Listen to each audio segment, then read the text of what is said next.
Most people think they know what Niccolò Machiavelli thought about women.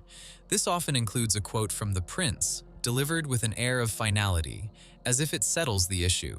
Machiavelli writes that fortune is a woman, and to maintain control over her, one must beat and strike her.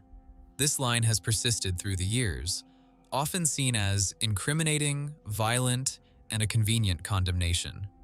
The first time I encountered this quote in a contemporary article on gender politics, it was presented as irrefutable proof of Machiavelli's contempt for women. There was no room for doubt, no consideration of context, just a straightforward moral judgment. Yet, when I examined the entire chapter, I found that the passage did not align with the initial interpretation. Machiavelli wasn't discussing marriage or women's nature. Instead, he was analyzing the unpredictable nature of political life, referring to fortuna as chance, instability, and the destructive flood that overwhelms even the most carefully built defenses. In Renaissance Florence, this wasn't just an abstract idea. The Arno River frequently flooded, causing real damage. Regimes collapsed rapidly. The Medici family fell from power in 1494. Republics rose and fell. Power in Florence wasn't a stable inheritance, but a constantly shifting experiment. Machiavelli's words about fortune were directed at rulers who risked losing everything in a short period. Present-day readers view this line with a different perspective. After decades of corporate gender studies and movements focused on gender representation in leadership positions, the metaphor feels like a personal attack. A 2012 study from the University of Waterloo revealed that when people read gendered metaphors related to dominance, they tended to attribute hostility to the speaker rather than viewing it as a figure of speech. The brain conflates metaphor with personal opinion, assuming that symbolic language exposes personal hatred. Personal opinion. Machiavelli wrote inside a symbolic framework where femininity was linked to instability and nature. This raises an uncomfortable question. Is he expressing misogyny, or is he using an existing cultural symbol to emphasize his warning? In Discourses on Livy, Machiavelli praises Roman virtù, firmness, decisiveness, and the skill to impose order on chaotic situations. Here, his language is less sexualized and more focused on civic duty. He criticizes leaders who are indecisive and hesitate when quick action is needed. He doesn't start discussing women as citizens or moral figures. They are mostly absent. This absence is informative, but not in an obvious way. I expected to find clear examples of hostility toward women. Instead, I found something more calculated: strategic language. When Machiavelli describes fortune in feminine terms, he isn't analyzing women. He's portraying uncertainty as something that must be controlled. It's a move of psychological positioning. If unpredictability is seen as feminine, then aggression is justified as necessary firmness. The metaphor works, preparing the reader emotionally for harsh measures. This isn't unique to Machiavelli. In 1973, psychologist Albert Bandura showed how moral disengagement works through euphemisms. When aggression is framed as a duty, people experience less stress. Calling it necessary action has a calming effect.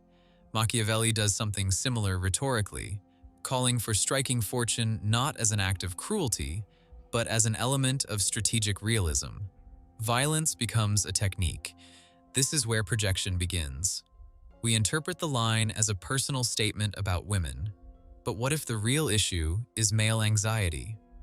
Studies at Harvard Business School in the early 2000s found that male executives facing market instability showed stronger tendencies toward risk-taking and forceful decision-making. Uncertainty threatened their sense of self, and decisive action restored it.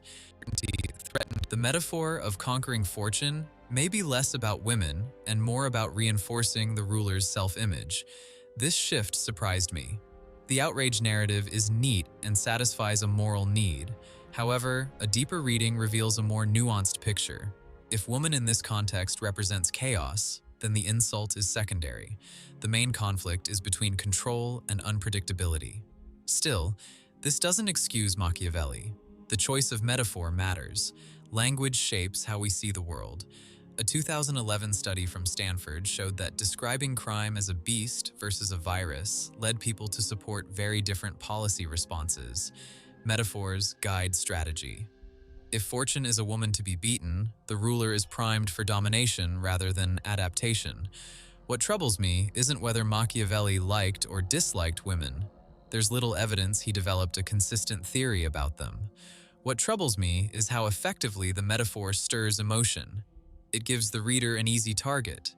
Chaos becomes gendered, and fear becomes justified aggression. Centuries later, we do something similar. We take his metaphor and use it as proof of personal misogyny, turning a political strategy into a character judgment. This feels justified, but may simplify a deeper issue, that power systems need an enemy image, which often borrows from readily available cultural symbols. Was Machiavelli describing women, or was he describing how power relates to uncertainty? If we misinterpret the metaphor, we may miss the underlying mechanism. If we miss the mechanism, we might fail to notice when the same structure reappears with different words and targets, but the same logic of control remains hidden underneath. If the metaphor isn't really about women, we must ask a more unsettling question. What psychological work is it performing? When Machiavelli writes in The Prince that fortune favors the bold and must be struck down and dominated, the obvious message is brutality and must be struck down. However, beneath the surface is a specific emotional instruction. He's telling the ruler how to feel when events become uncontrollable. Renaissance Italy was not a stable political landscape. Alliances shifted quickly, and armies changed sides for money. In 1498, when Machiavelli entered public service in Florence, the Republic was balancing French influence and internal conflicts. Nothing was certain. Fortuna wasn't just a poetic device, it was a lived reality of instability. The metaphor becomes tighter here. In that time, femininity symbolized changeability, seduction, and emotional ups and downs. Calling fortune a woman encoded unpredictability in a familiar image. But psychologically, what Machiavelli personifies is chaos itself, which is intolerable to anyone whose sense of self depends on control. In 1975, psychologist Ellen Langer did experiments on the illusion of control. Participants who picked their own lottery tickets demanded more money to sell them than those given tickets randomly. Nothing objective changed, but the feeling of control boosted their confidence. Losing that feeling raises anxiety. Leaders aren't immune to this effect. They're often more prone to it because their status depends on appearing decisive. In times of instability, aggression can appear as decisiveness. A 2007 study by Kathleen Vose and colleagues in Science showed that when people experience randomness, they try to find patterns and assert stronger beliefs, even without support. The mind compensates for disarray by building certainty. In political leadership, this can take the form of forceful action. Machiavelli seems to understand this centuries in advance. He doesn't suggest patience with fortune. He advises striking her. Hesitation weakens authority, and a ruler who waits for stability appears vulnerable. Here, a darker aspect appears. When unpredictability is coded as feminine, control is gendered as masculine. The psychological impact is subtle yet strong, gendered as masculine. If chaos is she, domination becomes not just a strategy, but a way to restore order. Aggression is recast as necessary virility. I saw an echo of this in leadership studies after the 2008 financial crisis. Researchers at the University of Cambridge studied corporate decision-making during the market upheaval. Male executives facing high uncertainty tended to increase risk rather than decrease it, describing bold moves as taking back control. Female executives in the same data were more likely to diversify and hedge.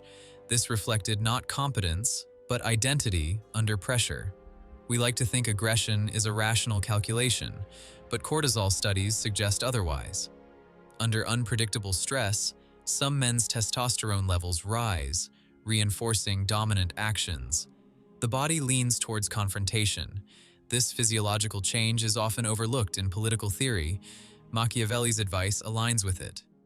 Act decisively, impose your will, and overwhelm uncertainty before it overwhelms you. I didn't expect the language to seem so erotic when read closely. Fortune favors the bold. She allows herself to be mastered by the audacious. The metaphor includes seduction. Control isn't only strategic, it's intimate. The ruler doesn't just manage chaos, he conquers it. This eroticization of control also appears in modern power dynamics. A 2013 study from the University of British Columbia found that people primed with power-related cues showed higher sexual confidence and less empathy in controlled settings. Power and desire share neural pathways linked to reward. When leaders talk about dominating markets or crushing opposition, the language reflects conquest narratives. For those under them, this feels different. I've talked to mid-level managers in multinational companies during restructuring. When leaders adopt a bold, aggressive approach, employees feel both fear and admiration. An executive at a tech firm during the 2020 downturn described his plan as going on offense against uncertainty, which led to layoffs. The workforce felt trauma, while leadership framed it as strength. Machiavelli understands this split. The prince must appear fearless, but the population pays the price. Aggression reassures observers that someone is in control, whether or not that control is real. Why equate unpredictability with femininity? Because cultural metaphors are tools that compress complexity into emotional images. If chaos is a storm, we build walls. If chaos is a woman, we dominate. The second image mobilizes defense and reinforces identity. Yet, the mechanism reveals something fragile. If control must be dramatized so strongly, it may be because it's never secure. The metaphor reassures the ruler as much as it instructs him, suggesting that volatility can be subdued with enough boldness. But what if fortune can't be subdued? What if aggression makes instability worse? History contains examples where overconfidence led to collapse. Leaders who increased risk during crises sometimes brought down entire systems. Machiavelli's advice sounds confident, but reads psychologically like a defense against panic. If fortune is chaos and chaos is feminized, then domination becomes a ritual to soothe those in power. The question that troubles me isn't whether Machiavelli misunderstood women, but whether he understood men too well. If this mapping of anxiety onto a symbolic she continues today, what other metaphors are shaping how power reacts when things become unstable? If he understood male anxiety so precisely, his silence on women becomes more interesting than his metaphors. Reading The Prince carefully, then moving through discourses on Livy, you notice an almost surgical quality. Armies are analyzed, conspiracies are dissected, and republics are praised, corrupted, and rebuilt. Generals, popes, and mercenaries are mentioned constantly, but women are almost never discussed as political or strategic figures, except symbolically through fortune. At first, this seems simple. Renaissance politics was male-dominated, so Machiavelli wrote about men. That's a comfortable explanation, but it's not complete. Florence, in the late 15th and early 16th centuries, had a complex network of marriage alliances. The Medici family secured influence through banking, militia, and carefully arranged marriages. In 1469, Clarice Orsini married Lorenzo de' Medici, strengthening ties with Roman nobility. This wasn't sentimental, it was geopolitical strategy. Yet, when Machiavelli discusses power, these relationships fade. He writes about principalities, virtue, and the mechanics of fear. He doesn't map the negotiations in salons, private chambers, and correspondence. This omission seems less accidental when you consider figures like Isabella d'Este, who in the late 15th century negotiated alliances between Mantua, Milan, and Ferrara through letters. Her correspondence shows her arranging military aid, cultural patronage, and the release of political prisoners. She didn't command armies, but she influenced those who did. Or Caterina Sforza, who in 1488 defended her fortress after her husband's assassination. Accounts describe her standing on the battlements, defiant despite her children being held hostage, showing visible power that challenges the idea of female marginality. Machiavelli knew these figures, traveling on diplomatic missions and observing court politics, yet his framework defines power as something exercised through force, deception, and institutional authority. Influence through kinship, reputation, seduction, or emotional leverage rarely receives systematic treatment. I began to suspect that this absence was methodological.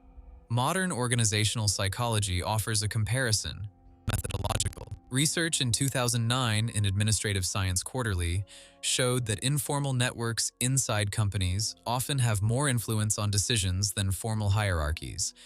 Employees who control information flow, assistants, coordinators, social connectors, shape strategy without holding official titles, but corporate manuals focus on structure charts, not informal interactions. Power prefers what can be diagrammed. Machiavelli builds a geometry of control. His prince commands troops, punishes enemies, and manipulates appearances.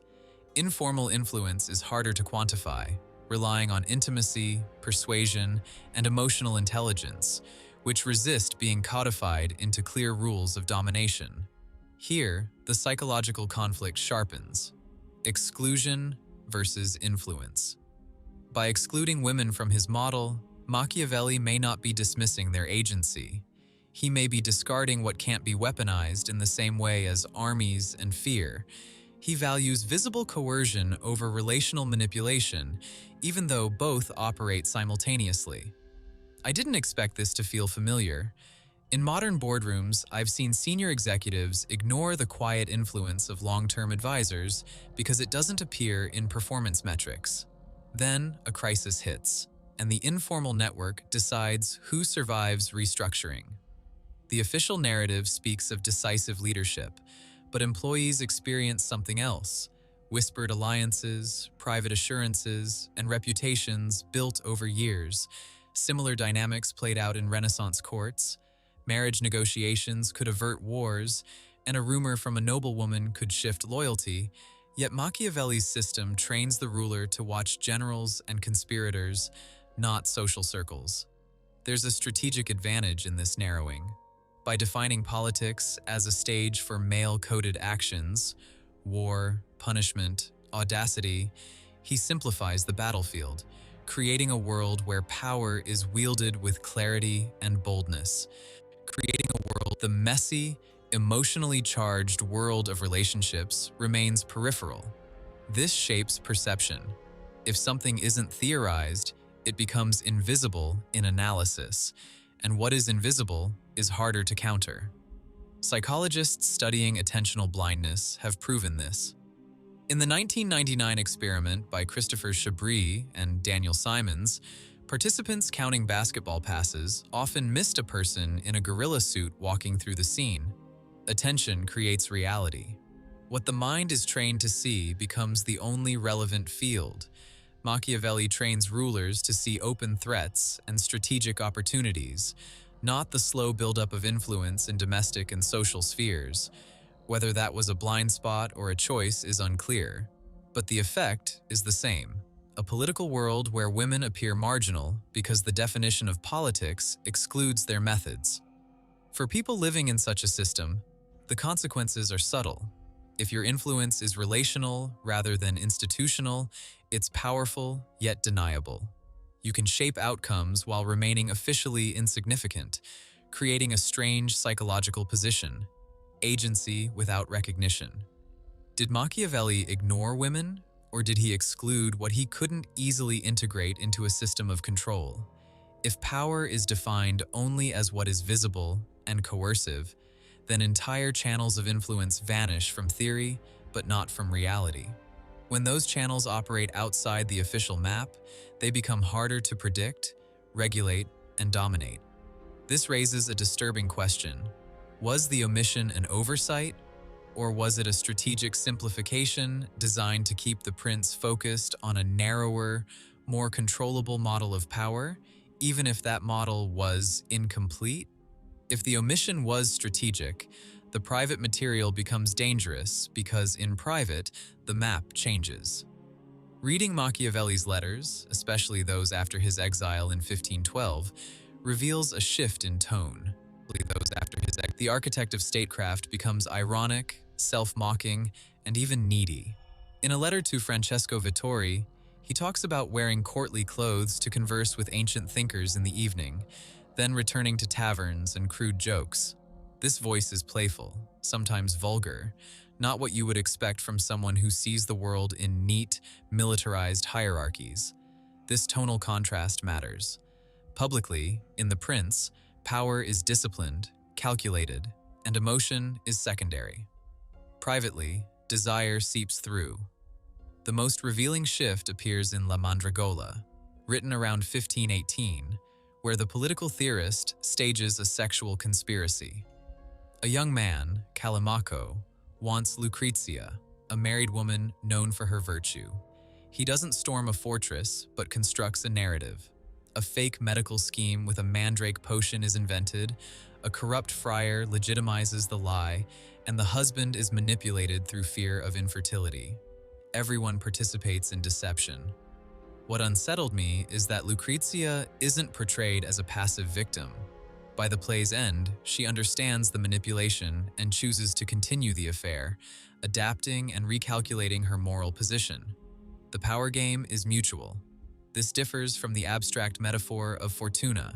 Here, influence flows through seduction, persuasion, and emotional leverage, the channels excluded from formal doctrine. Women are intelligent strategists, while men are foolish, vain, and easily flattered.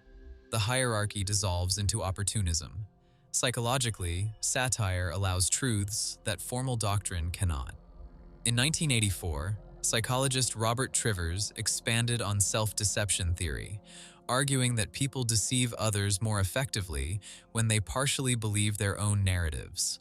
In La Mandragola, each character creates justifications. The friar frames adultery as divine will, the husband convinces himself the risk is worth it, and Lucrezia reframes betrayal as destiny. No one feels like a villain. This isn't misogyny, but universal manipulation. I didn't expect the symmetry. If Machiavelli despised women as weak or irrational, why give Lucrezia strategic intelligence? Why show her reading the situation and exploiting it? The play suggests something more corrosive. Everyone is maneuvering within constraints, and morality bends under incentive. Modern behavioral economics offers a comparison. A 2001 study by Dan Ariely showed that when people can cheat for advantage while rationalizing it, most cheat a little, preserving their self-image while gaining something. In La Mandragola, everyone adjusts and slides morally.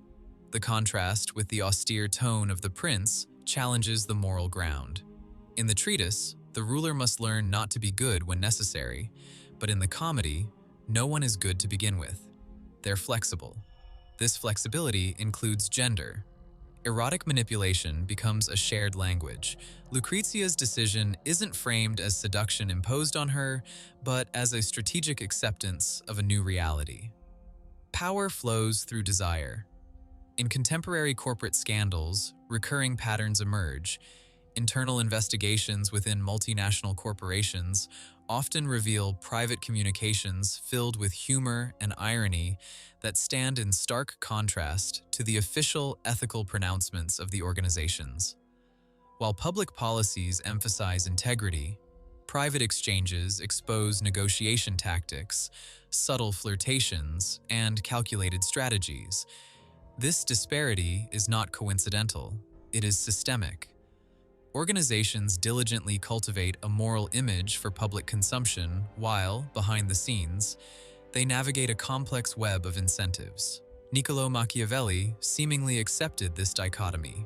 His public writings served as training for rulers, while his private communications exposed the practical realities of human behavior when personal desires came into play. A further dimension exists. In his personal correspondence, Machiavelli frequently lamented his financial insecurity and his dependence on patrons. His writings did not originate from a position of sustained power, but rather from a state of exclusion, fueled by a desire to regain favor. His analysis of manipulation was not theoretical. It was born from personal experience.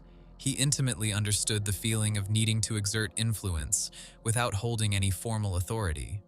This understanding complicates accusations of simple disdain toward women. His satire was, arguably, directed at everyone: priests, husbands, lovers, and institutions alike. Gender appeared secondary to the ability to adapt and maneuver. However, the theory showed weaknesses. If the female characters in La Mandragola were capable strategists, one cannot simply assume earlier writings reflect a belief in female incompetence. Instead, it suggests a deliberate choice as to what constitutes politics. This choice bears psychological consequences. By distinguishing between formal statecraft and the more subtle maneuvers of erotic and relational life, Machiavelli created two distinct arenas, one of official power and another of intimate influence. These arenas, while intertwined in practice, remained theoretically separate. For average individuals, this division is palpable. In the workplace, official hierarchies exist alongside informal alliances formed through attraction, trust, and resentment. Promotions are justified based on metrics, yet decisions are swayed by relationships. Employees recognize this inherent contradiction, sensing that outcomes are not solely based on procedure, even though the official narrative tends to ignore the emotional factors at play. La Mandragola, in its approach, does not ignore these factors. Instead, it celebrated them. Was Machiavelli, then, a cynic when it came to women, or was he instead providing insight into a species proficient at using both force and seduction, fear and desire, to exercise authority? If his public doctrine focused on coercion while his private art exposed the mutual manipulation, then the tension was not centered on gender. It instead highlighted the inherent instability that exists between the image of control and the realities of human appetite.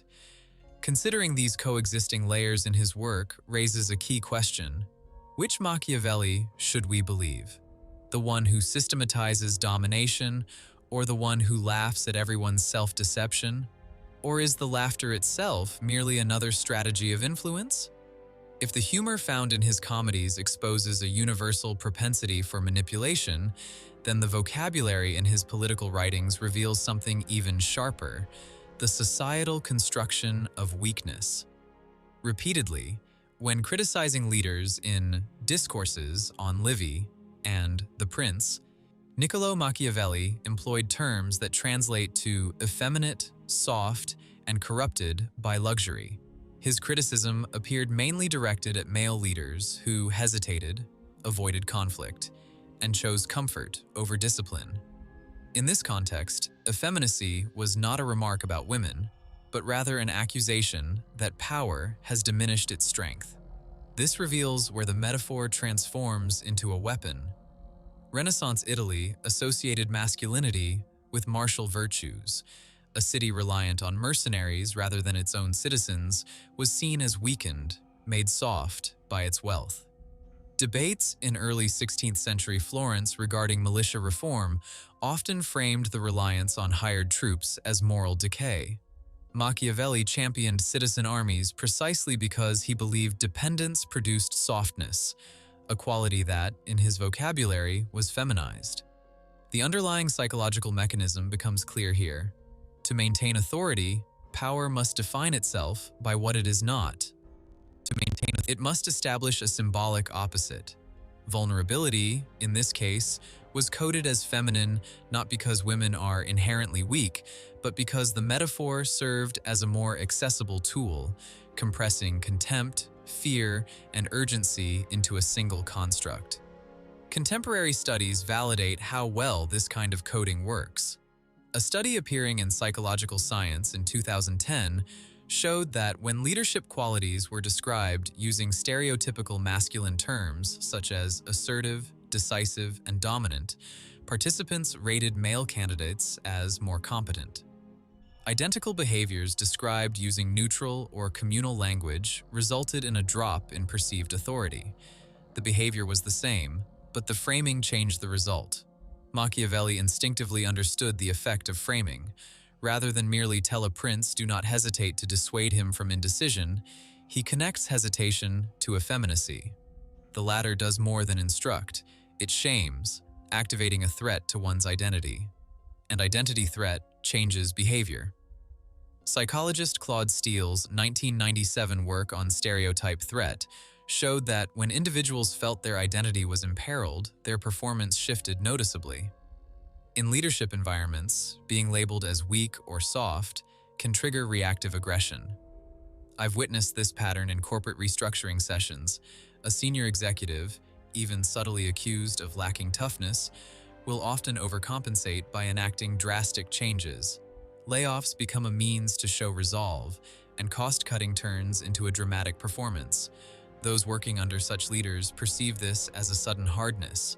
The communication shifts, with phrases like, "We must be ruthless and we cannot afford" sentiment becoming prevalent. Subordinates sense the change in climate, while the leader feels vindicated.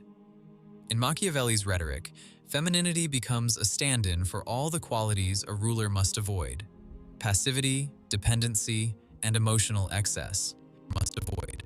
This is not a sociological observation, but a strategy, using the contrast to masculinize control by feminizing weakness. The issue has a more somber side. Gender transforms into a political tool. Early modern texts beyond Machiavelli followed similar patterns. In 17th century English political pamphlets, opponents were ridiculed as womanish to suggest cowardice. It was an effective insult, connecting political failure to a violation of masculine norms. No detailed argument was necessary. A single adjective could undermine credibility. My primary interest is not the insult itself, but how exactly it works.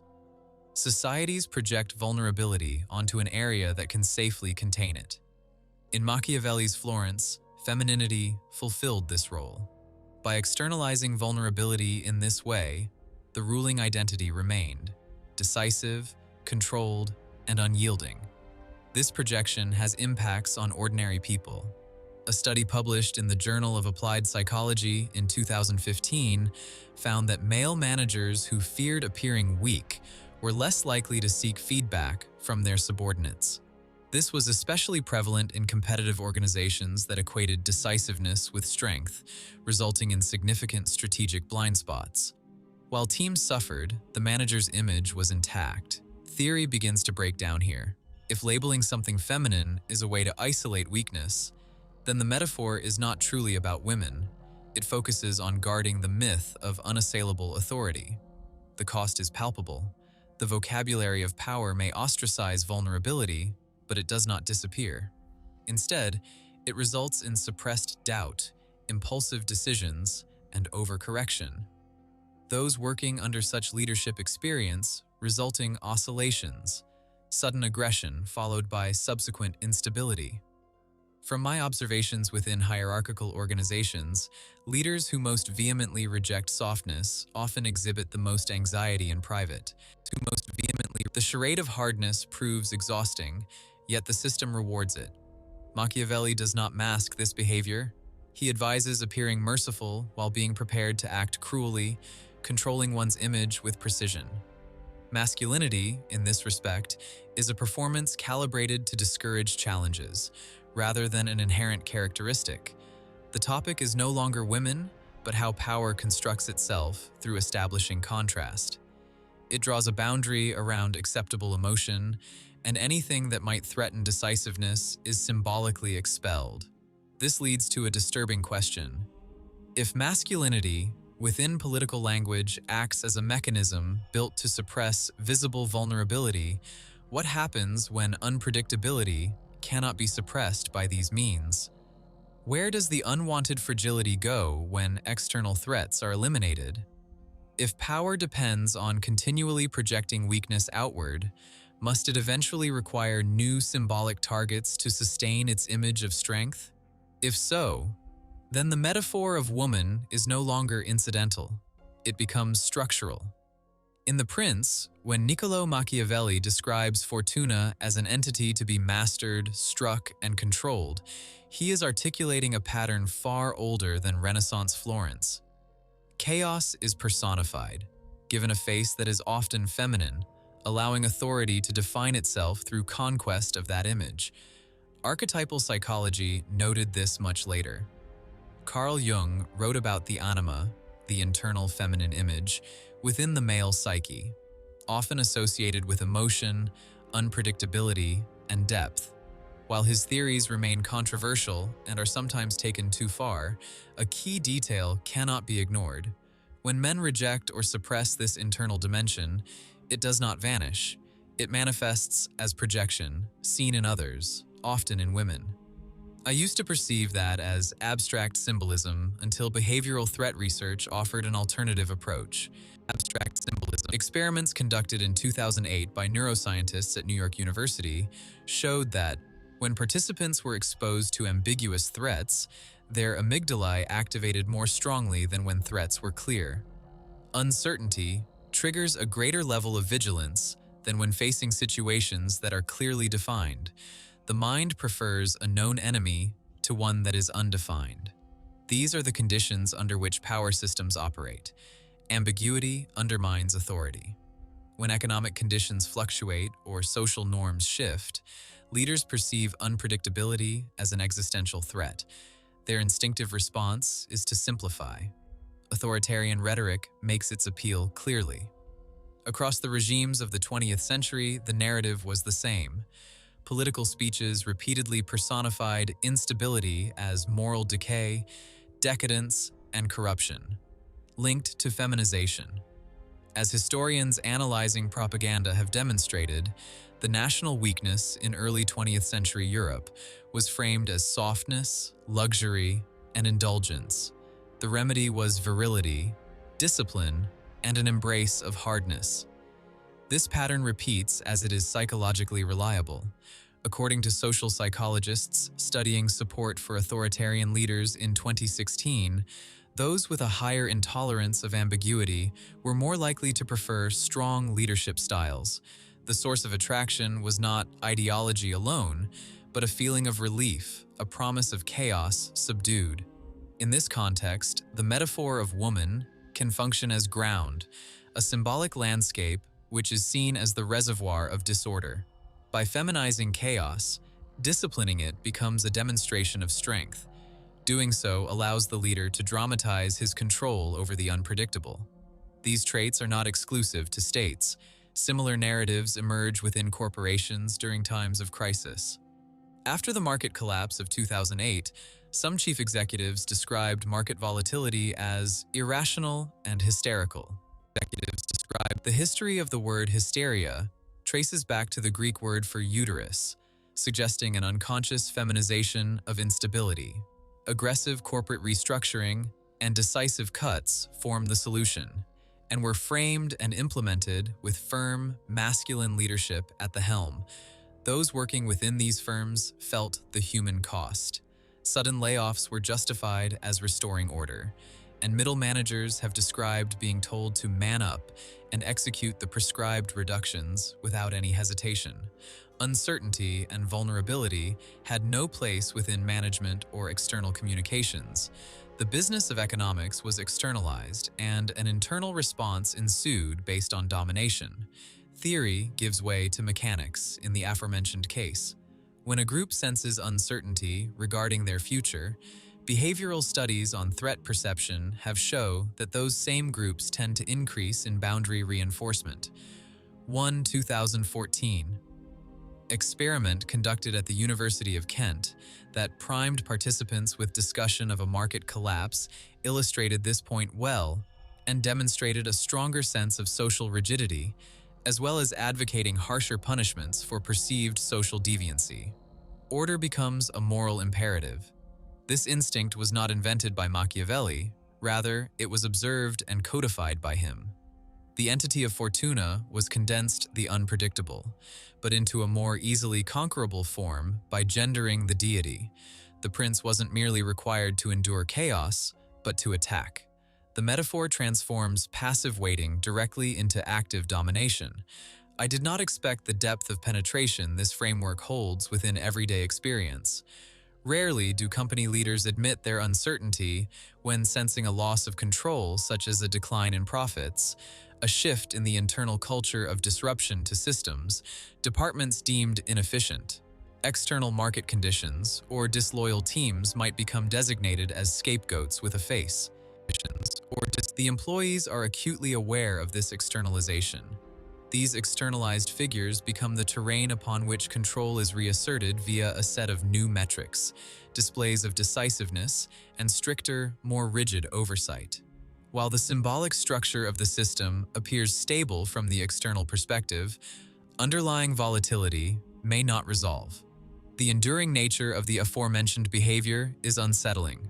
Across different centuries and various cultures, the authority completes the same choreography repeatedly: gender the instability, identify the threat, and promise to eradicate it. Rather than a product of literature, the metaphor is neurological, congruent with the way the brain may interpret and tackle ambiguity in times of crisis by designating an identity to the issue and resolving it. The following paradox is still present. The image of control is heavily dependent on domination. By externalizing chaos in order to maintain said vision, a symbolic other needs to exist in order to maintain this coherence, such as a woman. Instability does not get resolved, just renamed, and the pretense of domination may be unable to stand against the uncertainty that is unresolved with existing means.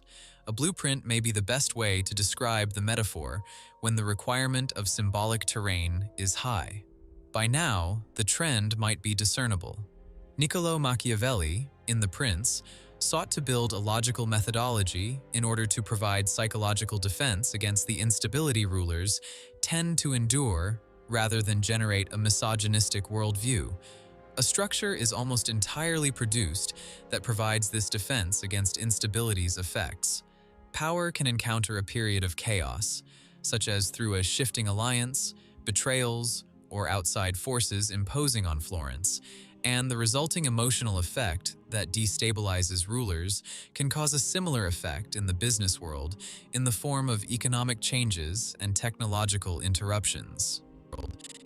Instability is eased through the act of personification as a character whom is described as erratic, over-emotional, and seductive. This manages the complexities of instability through association with a manageable entity.